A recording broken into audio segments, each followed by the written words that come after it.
Hello everyone.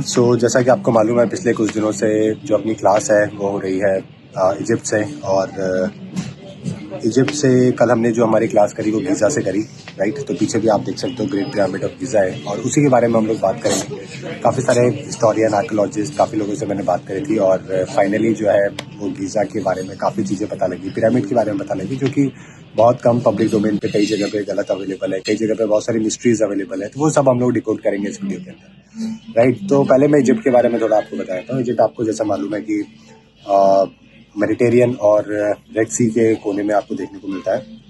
Famous cities है, Cairo capital है। Cairo से 20 मिनट 30 मिनट की दूरी पर ही आपको गीज़ा मिलेगा। गीज़ा पिरामिड्स के लिए बहुत फेमस है। वहाँ से नाइल रिवर, पूरे नाइल रिवर ही गुजरती है यहाँ से सारे मेजर शहरों से। तो एक और मेजर सिटी है आशवान नाम की, हरगड़ा नाम की, जो कि रेड सी के पास में है। लक्सर नाम की सिटी है, वो भी बहुत फेमस है। और नाइल रिवर के किनारे ही ये सब सारे की सारी सिटीज़ आपको देखने को मिलती है। मेजरली मुस्लिम पॉपुलेशन कंट्री है। 10 करोड़ के आसपास की पॉपुलेशन है, 10-11 करोड़ के आसपास की, जिसमें से Cairo one of the most populated region है। कायरो में नियर बाय 2 करोड़ लोग रहते हैं, बहुत पॉपुलेटेड है। दिल्ली में जैसे कि 3 करोड़ लोग हैं, हमारे यहाँ पे 2 करोड़ लोग हैं। जीडीपी दिल्ली से आधी है, बट वेरी ब्यूटीफुल, क्योंकि जो रिवर फ्रंट के आसपास का जितना भी एरिया है वो बहुत अच्छा, बहुत ही सुंदर है, जो कि बना रखा है। और सेकेंड यहाँ पे जो रिलीजन है वो क्रिश्चियनिटी है, मेजरली इस्लाम, उसके बाद क्रिश्चियनिटी। और ओपन है, ओपन सिस्टम है, जैसे कि सऊदी टाइप नहीं है, वुमेन को अपने राइट्स है, बाकी लोगों को भी अपने राइट्स है और ये सब। और पिछले 10 सालों में सीसी जब से प्रेसिडेंट बने उसके बाद काफ़ी डेवलपमेंट है, जो कि देखने को मिला है, जो कि काफ़ी लोगों से बात करने के बाद में पता भी लगा। अब इम्पोर्टेंट बात करते हैं जो कि पीछे पिरामिड को लेकर है। आप सब लोगों ने पिरामिड के बारे में बहुत कुछ सुना होगा। यहाँ पे 3 मेजर पिरामिड्स हैं जो कि हर पर्सन को देखने आता है या फिर जिसको स्टडी करी जाती है। और ये इजिप्शियन सिविलाइजेशन आपको मालूम है बहुत ही पुरानी है। इनफैक्ट वर्ल्ड में सेकंड सबसे ओल्डेस्ट सिविलाइजेशन है आफ्टर द मेसोपोटामिया।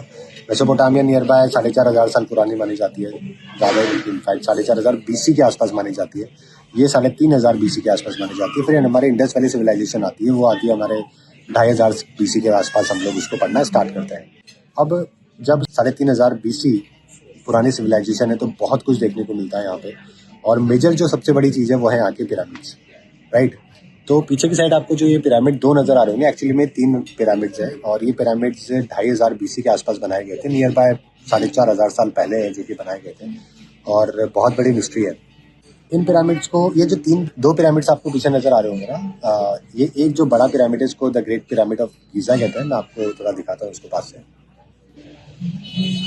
जो ये गाजा सिटी है इसके आसपास, ये गीज़ा सिटी जो है इसके आसपास आपको जितने भी होटल, जितने भी सब कुछ आपको मिलेंगे, सारे रूफटॉप के ऊपर ही है। और यहाँ से आप इजीली देख भी सकते हो, पास में जाके भी देख सकते हो, कोई दिक्कत नहीं है। हार्डली इसका जो टिकट है 1,000-1,200 रुपये का टिकट है, जहाँ पे जाके आप पास में देख सकते हो, सारी स्टोरी भी जान सकते हो, राइट। तो यहाँ पे आप देखिए, तो ये 2 आपको मेजरली पिरामिड्स आपको नज़र आ रहे होंगे। तीसरा भी है उसके राइटिंग साइड पर है, जो आपको नज़र नहीं आ रहा होगा। और ये जो पिरामिड्स हैं, जो सबसे पहला जो आपको लेफ्ट हैंड साइड पे देखने को मिल रहा है, जो बड़ा है, वो ग्रेट पिरामिड ऑफ गीज़ा है। और इसके सेंटर में आपको एक होल भी नज़र आ रहा होगा। अगर आप थोड़ा सा गौर से देखेंगे तो वहाँ पे आपको एक होल भी नज़र आ रहा होगा। ये होल ही वो एरिया है जहाँ से एंट्री है, जो कि इस पिरामिड की हुआ करती थी। जो पिरामिड की एंट्री है, इसी के अंदर से जो है वो मम्मीफिकेशन करके मम्मी है जो कि यहाँ पे रखा करते थे। लेकिन जिन्होंने इस पिरामिड को बनाया, 3 मेजर लीडर्स हैं, जो कि यहाँ पे फ़ाराओ कहते हैं। फ़ाराओ मतलब यहाँ का किंग था, जिसको ये लोग एक बार गॉड भी मानते थे, आज भी मानते हैं इनफैक्ट।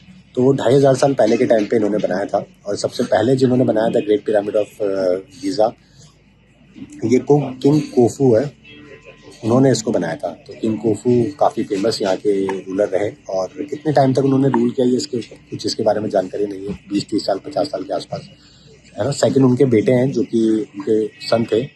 और उसके बाद उसका जो बेटा है, यानी कि ग्रैंडसन जो है कीफू के, उन्होंने 3 पिरामिड्स है जो कि यहाँ पे बनाए हैं। तो आपको 2 नजर आ रहे होंगे, एक और उसके पास में। पिरामिड की जो पूरी अगर हाइट देखोगे तो one of the greatest structure है जो कि कभी किसी ह्यूमन ने बनाया है या ह्यूमन मैनकाइंड ने बनाया है। तो नियर बाय 150 मीटर की इसकी हाइट है, 6 मिलियन टन इसका वेट है, which is almost next to impossible, जो कि आज से 4,500 साल पहले कोई बना दे, राइट। मतलब अगर आप बुर्ज खलीफा को कंपेयर कर लो या फिर हमारे ताजमहल को कंपेयर कर लो, किसी को भी कंपेयर कर लो, इतना वेट किसी भी मॉन्यूमेंट का कभी भी देखने को नहीं मिला है। और यहाँ पे मिलियंस ऑफ स्टोन है जो कि इन्होंने यूज़ करे और 20 साल के अंदर इसको बनाया है। ये बनाते क्यों थे? इसी पिरामिड ऑफ गीजा के पास में जस्ट जो है वो राजा का महल भी है, महल मतलब जहाँ पे वो रहा करते हैं, लेकिन वो बहुत छोटा सा है। लेकिन उनका टूम जो है ये बहुत बड़ा है। तो एक्चुअली में ये लोग ऐसा माना करते थे कि जैसे जब कोई राजा थे, जैसे खीफू थे, तो खूफू ने क्या किया कि जब वो किंग बने तब से ही उन्होंने अपना टूम बनाना चालू कर दिया। शहर के लोग और उस टाइम की जितने भी इजिप्शियन सिविलाइजेशन के लोग थे, सब ये मानते थे कि राजा मरने के बाद में जो होगा वो वापस से री इनकारनेशन होगा उसका, और उसको वापस से अगर लेके आना है तो हमें उसका टूम बनाना पड़ेगा। टूम अगर हम बनाएंगे तो उसकी बॉडी को अंदर दफनाना पड़ेगा, अंदर रखना पड़ेगा, राइट, उसको सेव करना पड़ेगा। तो उसकी बॉडी को इतने बड़े स्ट्रक्चर के अंदर जाके ये रखा करते थे। और हालांकि शुरुआत में जब रखते थे तब तो सिर्फ हड्डियाँ बचती थी सिर्फ, लेकिन बाद में इन्होंने उसको मम्मीफिकेशन, यानी कि जितनी भी मम्मीज़ है, जैसे कि यहाँ का जो नेशनल म्यूजियम है, अगर आप वो देखोगे तो वहाँ पे आपको बहुत सारी, कम से कम 22 मम्मीज़ देखने को मिलेगी, और मम्मी बिल्कुल आपको पूरा स्ट्रक्चर है प्रॉपर्ली। तो उस मम्मी के ऊपर आप देखोगे तो आपको बहुत उनकी बॉडी में से ऑर्गन निकाल लिए जाते थे, राइट, उनका ब्रेन, उनके लिवर, किडनी, ये सब निकाल लिया जाते थे। उसके बाद में उसको बैंडेज से रैप करते थे, उसके बाद में उसके ऊपर ऑयलिंग करना, हर्ब्स लगाना, कई सारी लीव्स लगाना, हाँ, ऐसे कई सारी चीज़ों के ऊपर उसको लपेटने के बाद उसको अंदर एक कॉफिन के अंदर रखा करते थे। कॉफिन का साइज और कॉफिन का जो स्ट्रक्चर है वो भी अलग अलग हुआ करता था। उनका ये मानना था कि अगर हम इस तरीके से प्रोटेक्ट करके बॉडी को रखेंगे तो ये वापस से लौट के आएंगे। तो जितनी भी मम्मीज़ यहाँ पर हैं, नियर बाय 100 से ज़्यादा यहाँ पे मम्मीज़ है पूरे इजिप्ट के अंदर जो मिली है अभी भी, चाहे वो किंग के भी हैं, क्वीन के भी हैं, सबके हैं।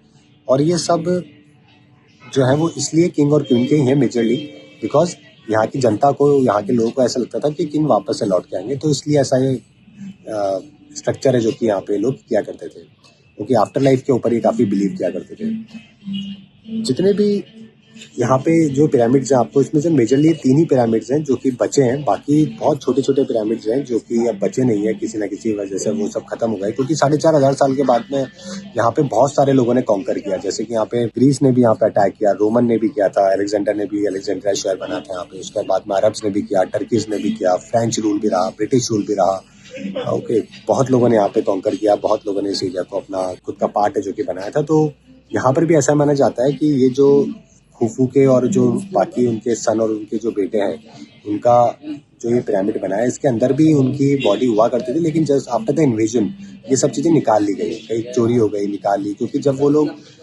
अपना बॉडी रखते थे तो बॉडी के साथ में और भी बहुत सारा गोल्ड और बहुत सारी ऐसी चीज़ें रखा करते थे जो उनको लगता था कि नेक्स्ट लाइफ के अंदर उनको काम में आएगी।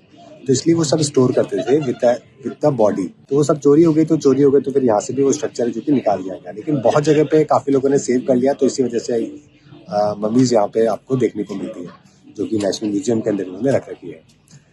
जो मिस्ट्रीज की बात करें तो मिस्ट्री सबसे बड़ी यहाँ पर ये है कि ये बना कैसे है। राजा ने, ठीक है, सबने टूम बनाया, जब नेक्स्ट रूलर आता था तो आते ही एक टूम बनाना चालू कर देता था खुद का, और 20-25 सालों के अंदर बना दिया करता था।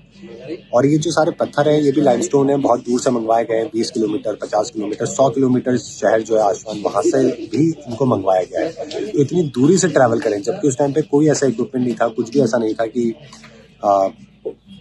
जिसकी वजह से ये लोग उसको लेके आ सके, कोई ऐसा व्हीकल नहीं था। और बड़ी मुश्किल से एक फ्लैट, एक लकड़ी के ऊपर ये लोग रख के उसको खींच के लेके आया करते थे। और इसी वजह से भी बड़ा मुश्किल माना जाता है कि इतना बड़ा स्ट्रक्चर अगर कोई 20 सालों में बनाएगा, और 20,000 से 30,000 लोग भी अगर उसको बनाने की कोशिश करेंगे, जो कि पूरे शहर का ही एक तरीके से कॉमन ऑब्जेक्टिव था कि हमें किंग के लिए ये सब करना है। तो स्लेव नहीं थे एक्चुअली, ये कोई वर्कर्स नहीं थे, ये सब लोग मिलकर है जो कि हेल्प किया करते थे, वॉलंटरली हेल्प हुआ करती थी, और सब मिलके बनाते थे। लेकिन इसको बनाने के अंदर भी अगर ऑन एन एवरेज अगर आप देखोगे तो 3 मिनट या 5 मिनट के अंदर इतना बड़ा पत्थर है जो कि आपको रखना पड़ेगा, which is almost next to impossible अगर कॉमन सेंस यूज़ करें तो। इसी वजह से काफ़ी मिस्टीरियस है। हालांकि खैर अभी तक की जितनी थ्योरीज है, जो आर्कियोलॉजिकल डिपार्टमेंट है, जो मैंने भी यहाँ पे जितने गाइड से बात करी, जिन्होंने हमें समझाया, तो सबने यही चीज़ बताई। और जब कॉन्स्पिरेसी थ्योरीज की बात करते हैं तो बहुत सारी बातें आती हैं, जैसे कि कई लोग बोलते हैं एलियंस ने बनाया, कई लोग बोलते हैं उससे भी पुराने किंग्स ने बनाया था इसको, कई लोग बोलते हैं कि ग्रेनरी के लिए इसको बनाया गया था, कुछ रखने के लिए बनाया गया था। वैसी बहुत सारी थ्योरीज है, लेकिन तो जो मोस्ट एक्सेप्टेबल थ्योरी मानी जाती है वो यही मानी जाती है कि सबसे पहले जो सेकंड फारा थे, जो 4th डायनेस्टी के, उन्होंने इसको बनाया था। जैसे कि सबसे पहले खुफू ने बनाया, उसके बाद में खैफरे ने बनाया, उसके बाद में उनका जो बेटा है उन्होंने बनाया। तो तीनों ने मिलकर 3 बड़े यहाँ पे पिरामिड्स है जो कि बनाए हैं, और इसके पास में छोटे छोटे पिरामिड्स भी आपको मिलते हैं। वो जो पिरामिड्स है वो क्वींस के जो है वो माने जाते हैं।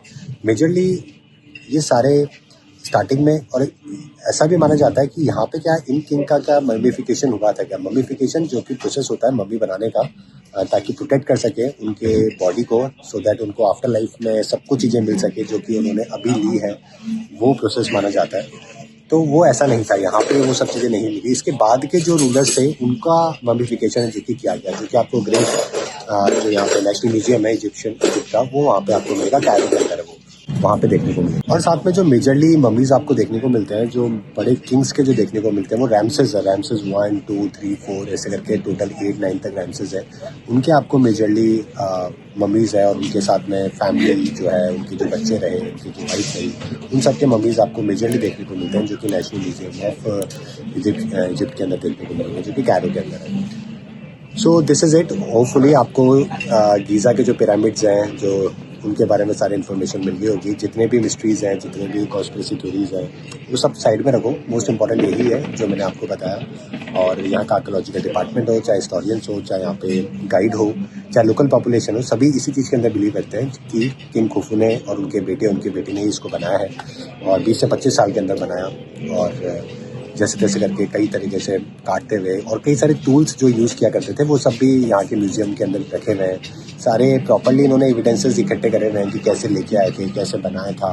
हालांकि यार जैसे मैंने आपको बताया कि प्रैक्टिकली जब हम बात करते हैं कि 3 से 5 मिनट के अंदर एक पत्थर रखा होना चाहिए, अगर 20 साल में ही बनाया है तो वो थोड़ा सा इम्पॉसिबल टाइप लगता है। लेकिन अगेन ये आज तक एक मिस्ट्री है, और इस मिस्ट्री को आज तक कोई सॉल्व नहीं कर पाया। बहुत सारे ब्रिटिश ने, बहुत सारे फ्रेंच आर्कियोलॉजिस्ट ने, बहुत लोगों ने कोशिश करी, लेकिन इसका जवाब अभी तक किसी को नहीं मिला है। Alright, so see you again in the next video. Thank you everyone, goodbye. मुझे कमेंट करके वीडियो को शेयर जरूर करिएगा, और मुझे बताइएगा आपको क्या लगता है इसके बारे में, और क्या इंटरेस्टिंग हो सकता है फैक्ट जो आपको बताया, जो मैंने अभी आपको नहीं बताया। Thank you.